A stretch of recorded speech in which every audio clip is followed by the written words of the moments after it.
Bismillahirrahmanirrahim. Assalamualaikum warahmatullahi wabarakatuh.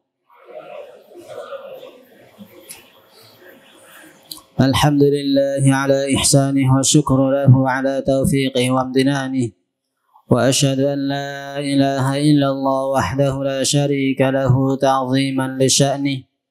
وأشهد أن محمدا عبده ورسوله داعي إلى رضوانه اللهم فإنا نصلي ونسلم على نبينا محمد وعلى آله وأصحابه ومن تبع هداه واستنى بسنته إلى يوم الدين أما بعد اللهم بك أمسينا وبك أصبحنا وبك نحيا وبك نموت وإليك المصير. Para hadirin muslimin mukminin rahimani wa rahimakumullah. Kita panjatkan puji syukur kehadirat Allah tabaraka wa taala. Di kesempatan malam hari ini kita masih diberikan kekuatan, kesehatan, hidayah serta taufik dari Allah Jalla wa Ala, sehingga kita dimudahkan olehnya melangkahkan kaki kita menuju rumah Allah dalam rangka beribadah kepadanya. Setelah kita melaksanakan sholat maghrib yang dikerjakan secara berjamaah, seperti biasa kajian Selasa malam ba'da maghrib di Masjid Al-Hikmah Bulustalan ini adalah kajian rutin kita tentang akhlak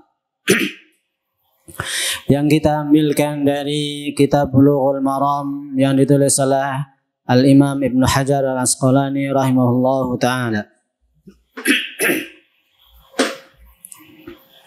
Kita masih membahas tentang hak seorang muslim terhadap muslim yang lainnya, dan kita masih membahas di hak yang pertama, yaitu idza laqitahu fasallim alaihi.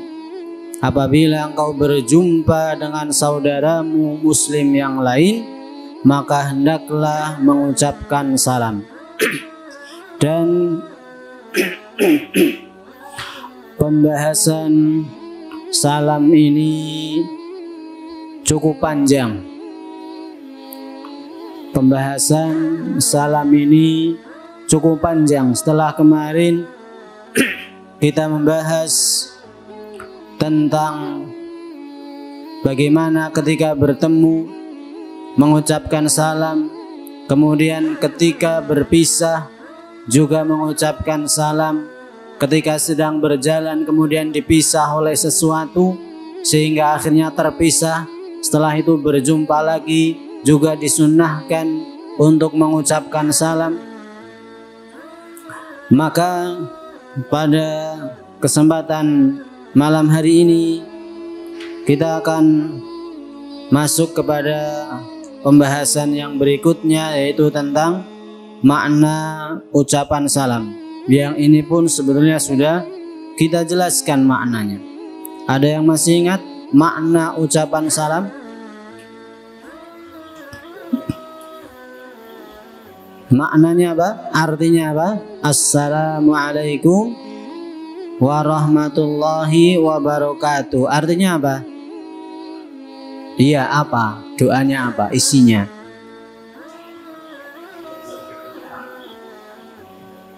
Hah? Apa? Assalamualaikum warahmatullahi wabarakatuh. Itu katanya doa. Doa apa? Doa makan apa doa apa? Isinya doa apa?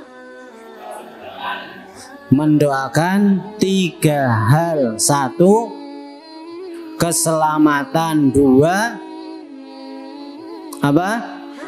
Rahmah itu apa?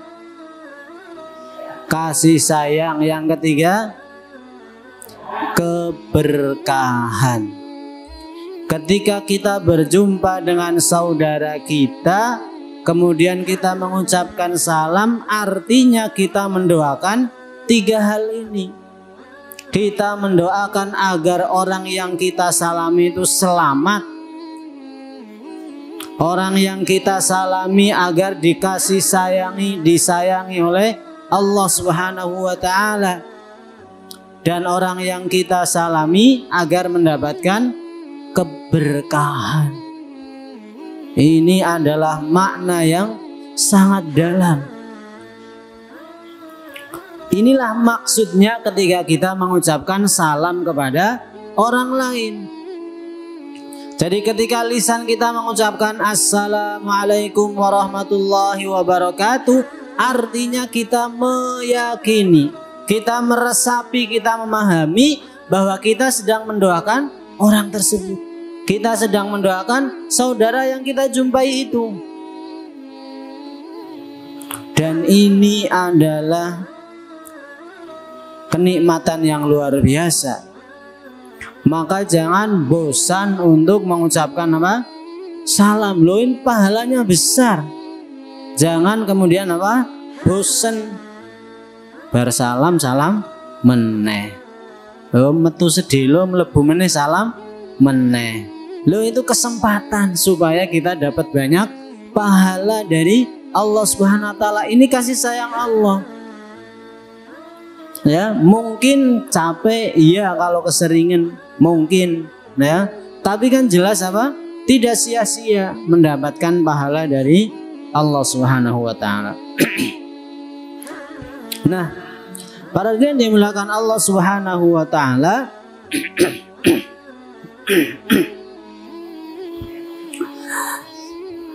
kalau kita sudah memahami makna salam, ya, tadi kita salam maknanya apa? Kita mendoakan agar orang lain yang kita salami dapat 3 hal. Apa tadi? 1, keselamatan. 2, kasih sayang. 3, keberkahan. Ketika kita memahami tentang makna salam ini, maka ada konsekuensi. Ada konsekuensinya. Kalau kita sudah mengucapkan Assalamualaikum warahmatullahi wabarakatuh kepada orang lain, maka ada konsekuensi yang harus kita penuhi. Konsekuensi itu apa? Apa? Imbalan. Konsekuensi. Nah, apa ya? Apa? Yang kenceng lah, nggak denger. Apa? Ribat. Akibat. Nah, konsekuensi ya akibat, ya, betul. Apa konsekuensi ketika kita sudah mengucapkan salam kepada saudara kita? Apa kira-kira? Ada yang tahu nggak? Mantap nih kalau tahu, ya. Apa? Apa Pak Mardi? Kayaknya mau jawab. Apa kira-kira? Duh, apa ono salam kok malah ono konsekuensinya? Orang salam kok malah ada konsekuensinya? Ada enggak? Konsekuensi yang disalami? Enggak. Yang mengucapkan salam apa? Ikhlas. Ya, bolehlah. Yang lain apa, Pak? Dijaga keselamatan siapa? Nah, Masya Allah, mantap, luar biasa. Dapat hadiah apa ini? Apa, jenengan duduk sini, Pak?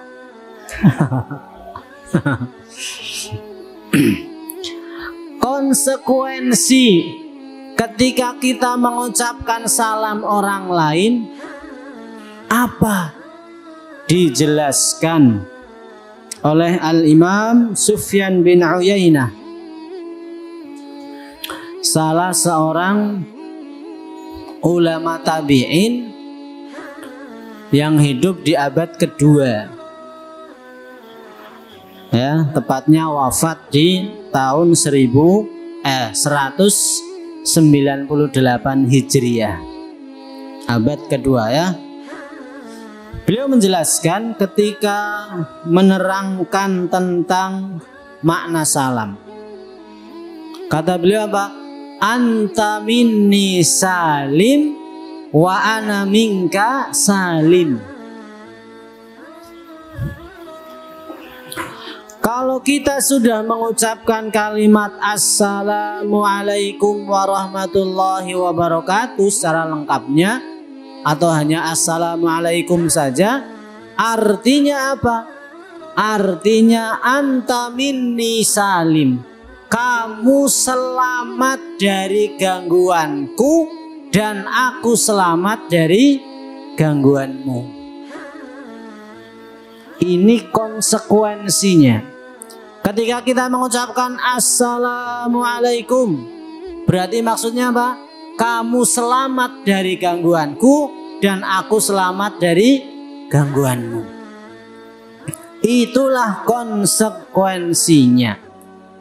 Jadi kalau kita sudah mengucapkan salam, mengucapkan kalimat Assalamualaikum kepada teman kita, kepada saudara kita, kepada orang tua kita, kepada anak-anak kita, kepada istri kita, kepada suami kita, artinya apa? Artinya kita tidak boleh mengganggu. Orang-orang ini harus selamat dari gangguan siapa? Gangguan kita. Ketika saya mengucapkan Assalamualaikum, berarti orang tersebut harus selamat dari gangguan kita, gangguan saya. Gangguan di mana? Di dunia dan di akhirat. Itu konsekuensinya.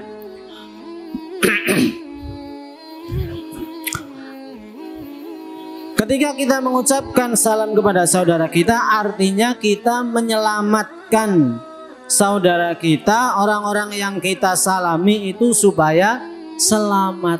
Selamat di mana? Selamat di dunia dan selamat di akhirat. Pertanyaannya, selamat dari apa?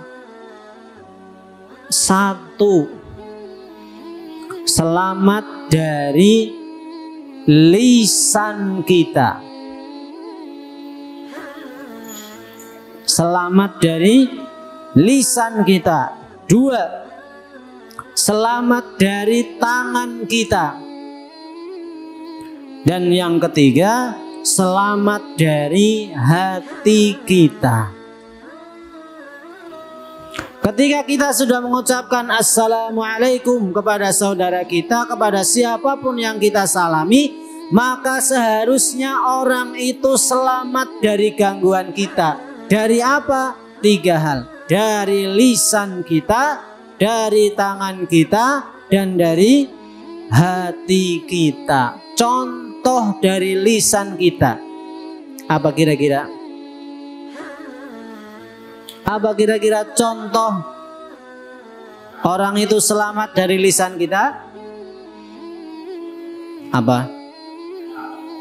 Ngacung, jangan keroyokan. Ya. Mengumpat siapa? Mengumpat orang yang kita salami. Sudah Assalamualaikum, terus kemudian apa? Nah, dicaci maki, mungkin sampai bahasa sekarang dibully. Hati-hati tuh ya.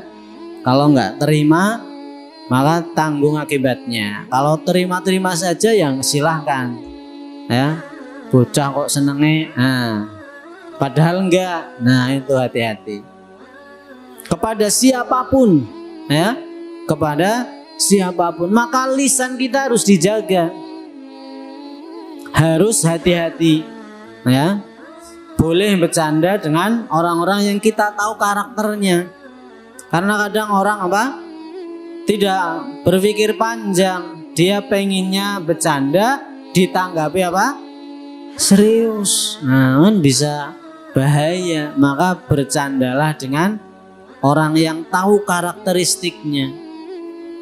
Masing-masing tahu itu ya. Ya kaya misalkan Mas Beni karo Mas David wis biasa peloncoan ya.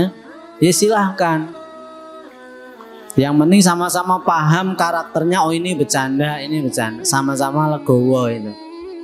Ya, lisan kita yang sering biasanya ya, mohon maaf ya ibu-ibu lah, ketemu neng arisan RT, ketemu neng PKK, awalnya salaman, baru apa ndelok gelange,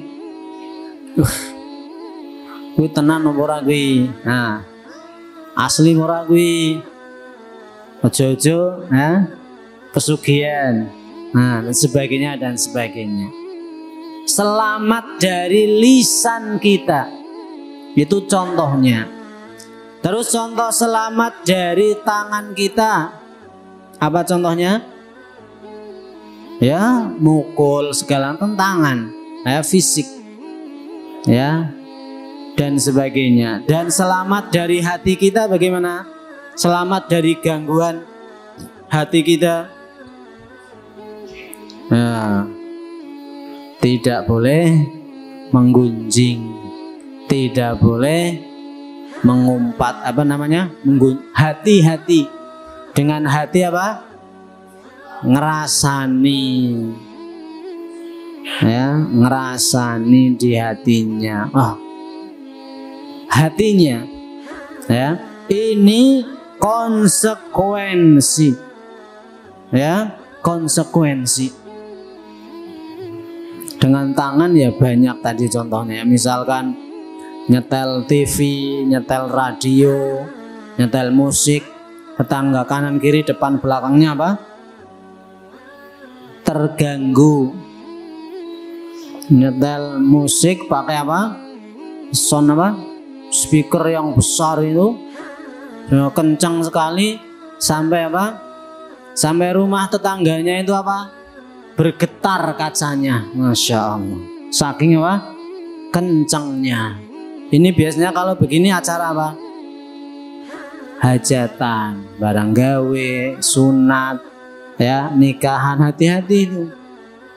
Ya, maka kalau mau ngadain acara begitu, minimal ngasih tahu, minta izin, terganggu apa enggak, karena barangkali di sekitarnya itu ada yang sedang sakit, butuh istirahat, atau memiliki bayi yang harus istirahat, terutama orang tuanya. Karena namanya orang tua itu berat sekali ketika memiliki bayi, tidurnya kurang, ya, hati-hati. Ya, perbuatan zalim itu berarti kita mengganggu mereka melalui tangan kita.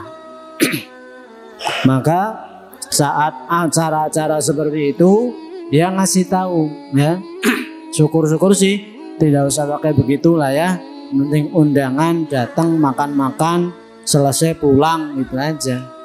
Nggak usah harus ada, malah sampai live musiknya barang, masya Allah ya. Ada live musiknya.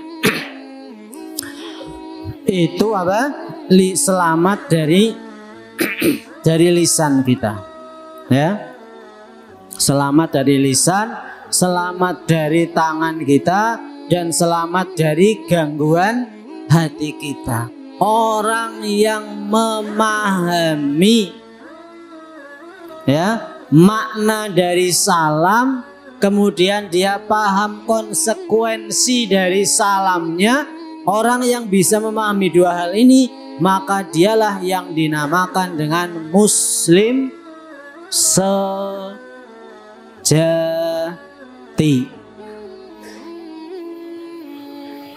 Orang-orang yang memahami dua hal ini, maka dialah yang dikatakan sebagai muslim sejati. Hal ini sebagaimana disebutkan oleh Rasulullah SAW dalam sebuah hadis yang diriwayatkan oleh Imam Bukhari dan Imam Muslim. Kata Rasulullah, al-muslimu man salimal muslimuna, apa lanjutannya? Min lisanihi wa yadihi.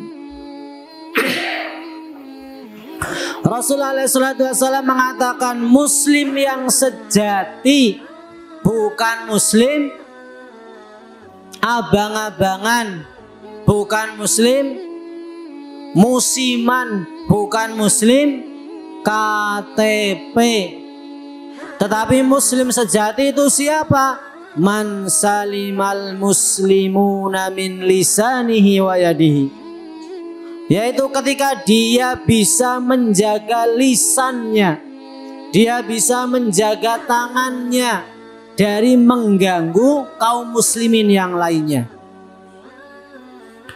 Ketika seseorang bisa menjaga dua hal ini, yaitu tangan dan lisannya, maka dialah yang dinamakan muslim sejati. Berarti kalau masih ada orang yang ngakunya muslim tapi suka ganggu, dikatakan muslim sejati apa tidak?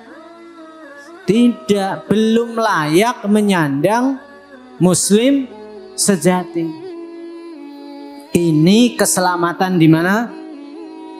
Di dunia. Ya, keselamatan di dunia. Kemudian keselamatan di akhirat bagaimana? Ya, bagaimana cara menjaga keselamatan saudara kita di akhirat? Kalau di dunia kan kita menjaga lisan, tangan, dan hati kita dari mengganggu saudara kita. Menyelamatkan saudara kita di akhirat bagaimana? Ya, yang dimaksud dengan menjaga keselamatan di akhirat, maksudnya apa? Maksudnya adalah kita melindungi dan menjaga saudara kita dari api neraka. Menyelamatkan saudara kita dari api neraka, ini maksud menjaga keselamatan saudara kita di akhirat. Cara menjaga biar saudara kita selamat di akhirat, ya, caranya seperti apa? Dijelaskan oleh Nabi Shallallahu Alaihi Wasallam di dalam sebuah hadis yang diriwayatkan oleh Imam Bukhari. Nabi kita Shallallahu Alaihi Wasallam bersabda, unsur akhaka zaliman au mazluma. Cara kita menyelamatkan saudara kita dari siksaan api neraka adalah apa? Bantulah saudaramu ketika dia berbuat zalim atau ketika dia dizalimi. Ini pesan dari Nabi kita, Nabi Muhammad Sallallahu Alaihi Wasallam. Kalau nolong saudara yang terzalimi wajar ya, wajar, namanya terzalimi kita bantu. Tapi kalau orang yang menzalimi kita bantu, bagaimana caranya? Apa dengan bantumu? Kalau dia lagi mukuli kita ikut mukuli, dia lagi membuli kita ikut bully, seperti itu kan aneh, kata Rasulullah SAW ini, ya. Maka ini pula yang dirasakan oleh beberapa sahabat yang hadir di situ. Kata mereka, ya Rasulullah, wahai Rasulullah, ansuruhu idza kana mazluman. Saya akan menolongnya kalau memang dia teraniaya, kalau memang dia terzalimi. Afara'aita idza kana zaliman kaifa ansuruhu. Terus bagaimana caranya saya membantu orang yang berbuat zalim? Bagaimana cara saya membantu orang yang berbuat zalim itu? Ya, Rasul mengatakan tahjuzuhu au tamna'uhu minadh-dhulmi fa inna dzalika nasruhu. Kata Rasul alaihi salatu wassalam, makna kamu membantu saudara kamu ketika dia berbuat zalim adalah engkau mencegah dia, engkau menghalangi dia dari berbuat apa? Dari berbuat zalim. Inilah cara kamu membantunya. Hadis riwayat Bukhari. Kalau dia dimulakan Allah Subhanahu wa taala, dari hadis ini maka kita tahu bagaimana cara membantu keselamatan saudara kita di akhirat. Bagaimana caranya? Ketika saudara kita berbuat apa? Salah, melakukan perbuatan dosa, maka seharusnya apa? Kita ingatkan, jangan didiamkan. Kita tahu saudara kita berbuat salah, kita diamkan, malah kemudian apa? Kita syukuri. Nggak apa-apa, nggak apa-apa. Malah apa? Seneng, biarin, ya, biar masuk neraka. Loh, jangan diingetin. Keliru, ya, tidak seperti itu. Cara kita menyelamatkan saudara kita di akhirat ketika dia berbuat zalim, ketika dia berbuat aniaya, ketika dia berbuat maksiat, ketika dia berbuat dosa adalah kita ingatkan. Tetapi cara mengingatkannya harus dengan cara yang apa? Yang baik. Ya, cara mengingatkannya harus dengan cara yang baik, ada adab dan etikanya. Bagaimana cara mengingatkan orang yang lebih tua daripada kita? Bagaimana cara kita mengingatkan orang yang lebih tinggi ilmunya daripada kita? Bagaimana kita mengingatkan kepada orang yang sama dengan kita dan sebagainya. Inilah, ya, kalau kita bisa melakukan itu berarti kita serius di dalam ucapan salam kita. Ya, berarti maksudnya kita serius di dalam ucapan salam kita. Intinya mengucapkan salam itu ada konsekuensinya. Konsekuensinya di mana? Di dunia dan di akhirat. Konsekuensinya selamat dari gangguan kita. Gangguan kita di mana? Di dunia dan di akhirat. Selamat dari gangguan kita di dunia dari apa? Dari 3 hal. Dari lisan kita, dari tangan kita, dan dari hati kita. Keselamatan di akhirat bagaimana?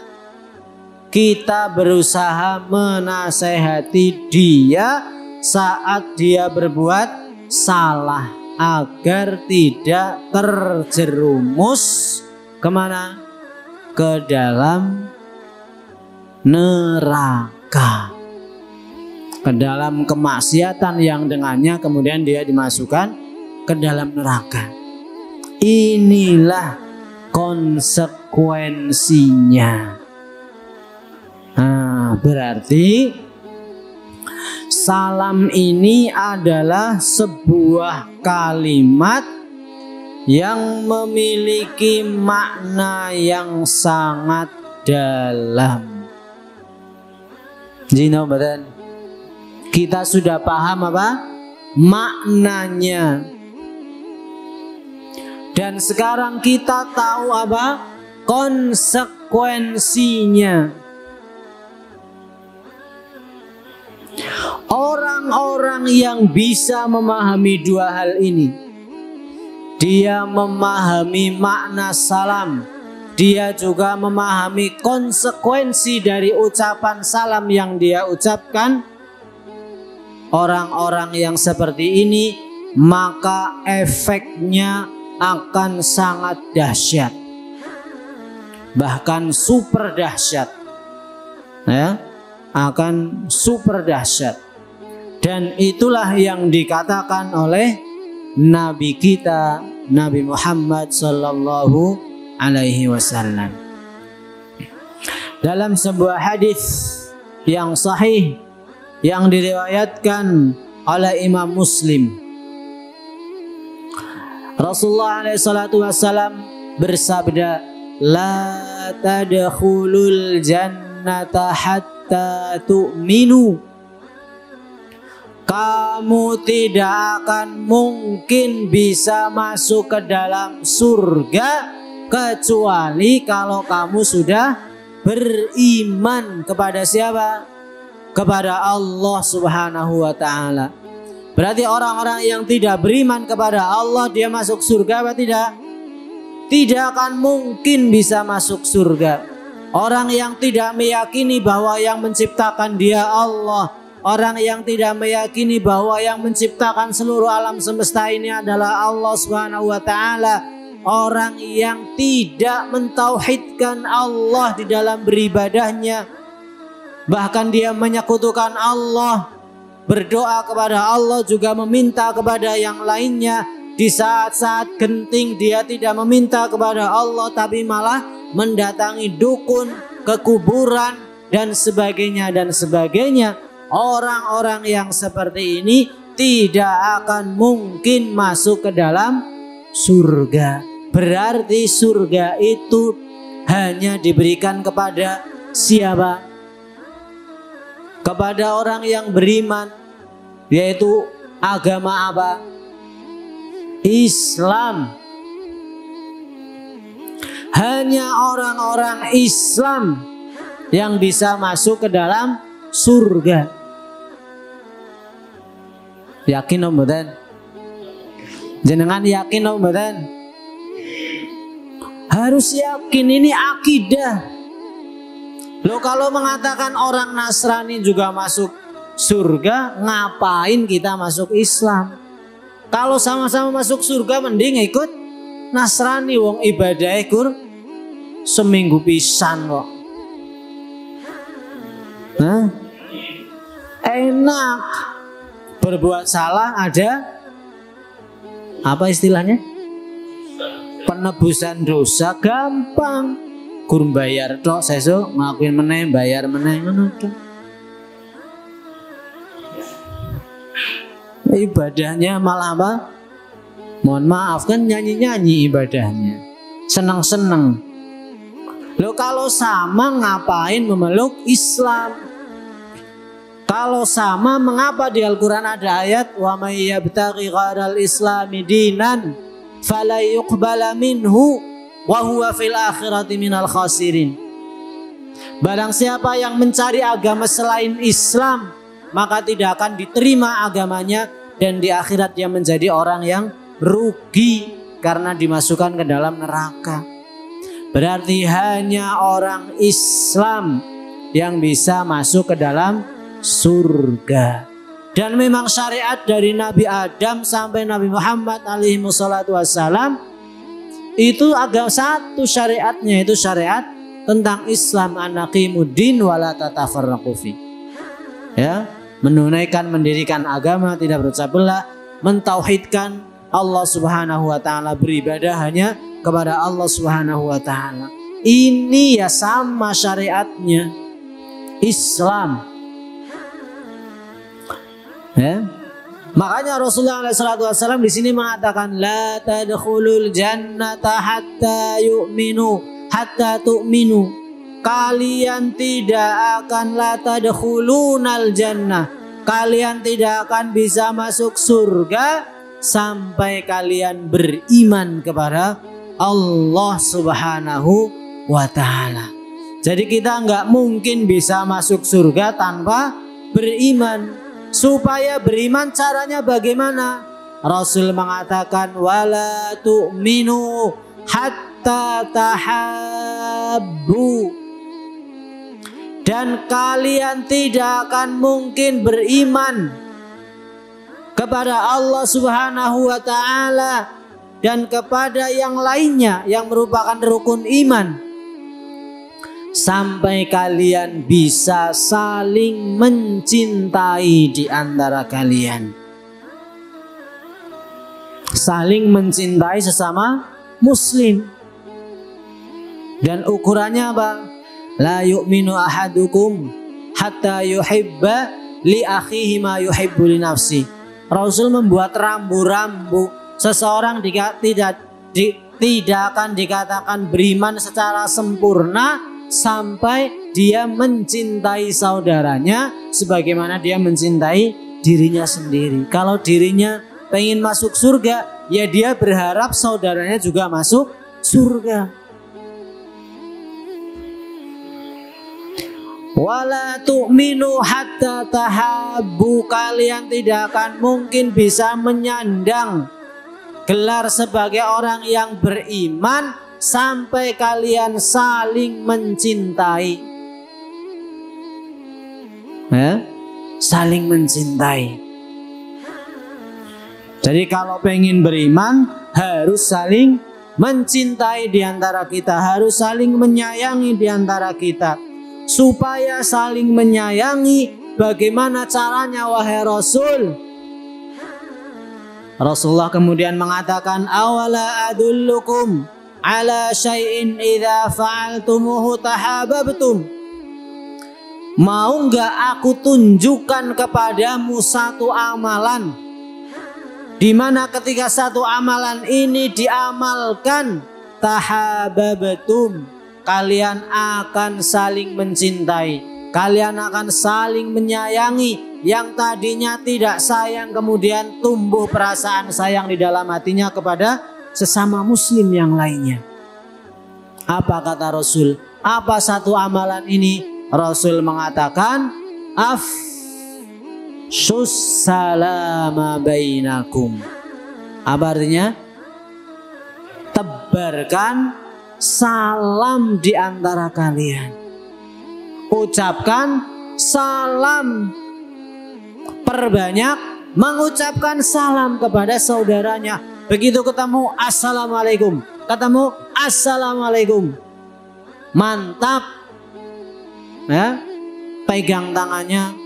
Karena dengan bersalaman akan apa? Berguguran dosa-dosanya. Masya Allah.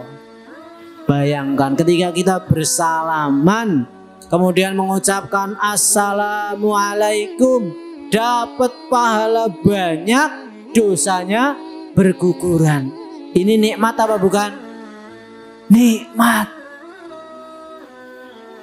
Berarti siap mengamalkan Ramadan? Siap Ramadan? Insya Allah. Karena dengan taufik dari Allah Jalla wa'ala semata kita bisa mengamalkannya. Kelihatannya enteng, tapi akan menjadi berat bagi sebagian orang. Kelihatannya berat, tapi akan menjadi enteng bagi sebagian orang. Siapa? Yang Allah berikan taufik, yang Allah inginkan kebaikan, maka dia akan mudah melaksanakannya. Hanya mengucapkan salam saja. Dan inilah hadis yang menjelaskan kepada kita bahwa salam itu dahsyat sekali efeknya. Karena dengan salam kemudian apa? Muncul saling suka, saling menyayangi, saling mencintai kepada sesama muslim.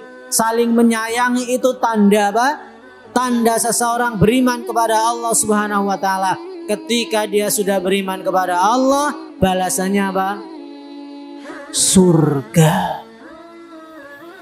Ini efek dari apa? Salam yang dia tebarkan. Maka jangan ragu ketika ketemu saudaranya, oh dia muslim, salam. Apalagi yang rajin ke masjid. Wong setiap 5 kali sehari ketemu, kok ketemu gur ngene tok. Apa meneh apa? Cuma mesem saja. Ya? Apa biasanya apa? Mesem saja. Ketemu kok mesem tok piye? Salam. Ya, jangan pelit dengan salam. Banyak sekali faedahnya. Ya. Para yang dimuliakan Allah Subhanahu wa taala, jadi menebarkan salam itu bisa menumbuhkan kasih sayang di antara kaum mukminin. Pertanyaannya, salam yang seperti apa? Apakah hanya salam-salam yang sifatnya formalitas saja? Assalamualaikum, Assalamualaikum. Tidak begitu. Salam yang mengandung dua hal ini tadi yang sudah kita sebutkan, yaitu satu, memahami apa? Maknanya. Ya, kita mengucapkan salam, kita sedang mendoakan orang itu mendapatkan keselamatan, mendapatkan kasih sayang, mendapatkan keberkahan dari Allah Subhanahu wa taala. Dia memahami makna itu. Dan yang kedua, dia memahami konsekuensi dari ucapan salam itu. Artinya orang ini selamat dari gangguan saya, selamat dari lisan saya, selamat dari gangguan tangan saya, selamat dari gangguan hati saya. Nggak boleh ngerasani, ya, tidak boleh ngerasani, dan ini dosa yang sangat besar. Banyak sekali orang melakukannya. Kalau dia memahami ini, maka dia orang-orang yang seperti inilah, ya, orang-orang yang seperti inilah yang akan mendapatkan apa? Manfaat dari salam yang dia tebarkan. Para hadirin dimuliakan Allah Subhanahu wa taala, saya kira ini dulu, ya, pertemuan kita pada malam hari ini. Insya Allah pada pertemuan berikutnya kita akan membahas tentang hukum mengucapkan salam, juga hukum menjawab salam. Terus juga kita akan membahas tentang teknis salam. Salam itu siapa dulu? Yang kecil dulu kepada yang besar, yang sedikit kepada yang banyak, kemudian salam kepada lawan jenis. Insya Allah kita akan membahas itu, ya, pada pertemuan-pertemuan berikutnya biidznillah ta'ala. Wallahu ta'ala nuswab. Saya kira itu. Ada yang mau tanya atau menambahkan? Cukup? Baik, kita cukupkan. Terima kasih, jazakumullah khairan atas segala perhatiannya. Mohon maaf atas segala kekurangannya. Kita tutup dengan doa kafaratul majlis. Subhanakallahumma wa bihamdik, wa asyhadu an la ilaha illa anta, astaghfiruka wa atubu ilaik. Wa assalamualaikum warahmatullahi wabarakatuh.